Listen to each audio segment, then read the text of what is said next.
नमस्कार साथियों और राम राम भाइयों, आप सबका एक बार फिर स्वागत है आरटीआई एंड रेवेन्यू समस्या समाधान मंच पर। आज मैं आपको एक अनोखी चीज बताने वाला हूं कि आपने काला धन नाम सुना होगा। तो हम सब इस चैनल के माध्यम से सूचना के अधिकार और जमीन से जुड़े प्रकरणों से जुड़े हुए हैं। तो जमीन से जुड़ा हुआ एक काला धन जिसके बारे में एक रोचक तथ्य है वो मैं आपको बताना चाहता हूँ, और आप भी इसे साझा कीजिएगा और एक दूसरे को शेयर कीजिएगा और चैनल को सब्सक्राइब कीजिएगा।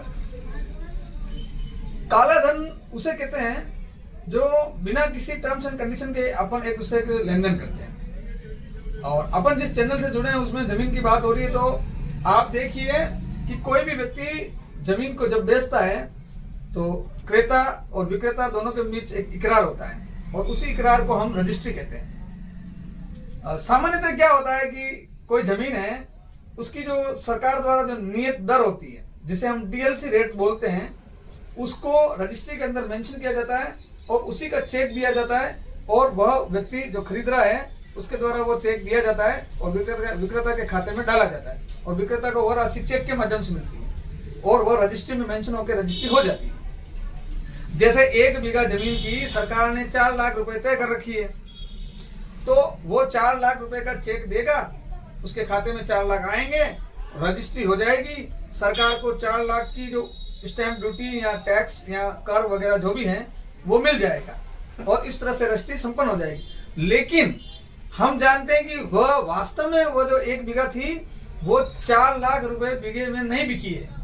कोई भी व्यक्ति खरीद रहा है तो आज जो जमीनों के भाव है वो आसमान छू रहे हैं, तो वह जैसे मान लो 20 लाख रुपए में आपकी जमीन गई, लेकिन रजिस्ट्री में आपने 4 लाख ही मेंशन किया, तो वो 16 लाख रुपए का क्या हुआ? ये 16 लाख रुपए काला धन है।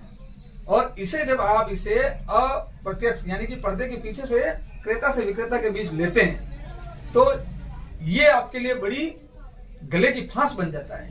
अब ये गले की फांस कैसे बना कि जब आप रजिस्ट्री के चेक अपने खाते में मेंशन हो चुके हैं, रजिस्ट्री में मेंशन हो चुके हैं, अब ये 16 लाख जैसे आप खाते में डालोगे तो बैंक वाला आपको नोटिस देगा कि आप कहां से लाए, और आप वाजिब आप नहीं बता पाएंगे कहां से लाए, क्योंकि रजिस्ट्री में तो आपने 4 लाख ही मेंशन कर रखा है। दूसरा, इधर जब भी भविष्य में रजिस्ट्री को कैंसिल करने का दौर आएगा या रजिस्ट्री में कहीं मिसमैच होता है, तो जब ये विवाद होता है तब हम उससे रिवर्स इस रजिस्ट्री को करेंगे, तब आप पूरा पेमेंट नहीं ले पाएंगे।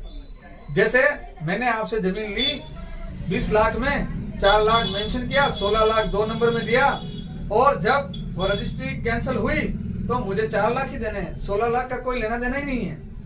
तो हम इस गोरख धंधे में क्यों पड़ रहे हैं? तो जागरूक नागरिक बने, 16 लाख रुपए को भी उस रजिस्ट्री के अंदर मेंशन करें, उसकी स्टाम्प ड्यूटी दें, उसका कर दें और उसको 1 नंबर का रुपया बनाएं, ताकि खरीदने के बाद या बेचने के बाद जिसको देना है उसका भी 1 नंबर रहे और जिसको लेना है उसका भी 1 नंबर रहे, ताकि वो अपने खाते में डाले तो कोई झंझट नहीं, कोई टेंशन नहीं। जब रजिस्ट्री को कैंसिल करने की बात आए तब भी कोई झंझट नहीं। तो इस प्रकार हमें जमीनों के जो लेन देन है इसमें हमें 1 नंबर का काम करना है। तो जितनी राशि ली जा रही है उतनी ही मेंशन करनी है, ताकि निकट भविष्य में जो भी इनकी जो समस्याएं उत्पन्न होती है उन सबसे निजात पा सकें और हमें इस गोरख धंधे में नहीं पड़ना है।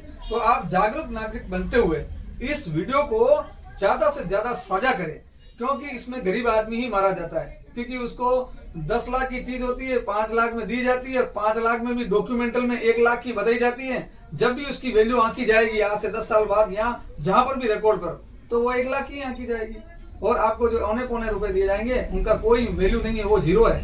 आगे वाले का काला धन, आपको भी काला धन और खत्म काम। इसलिए जागरूक बनो, जागो, अपना हक के लिए लड़ो और आगे आओ।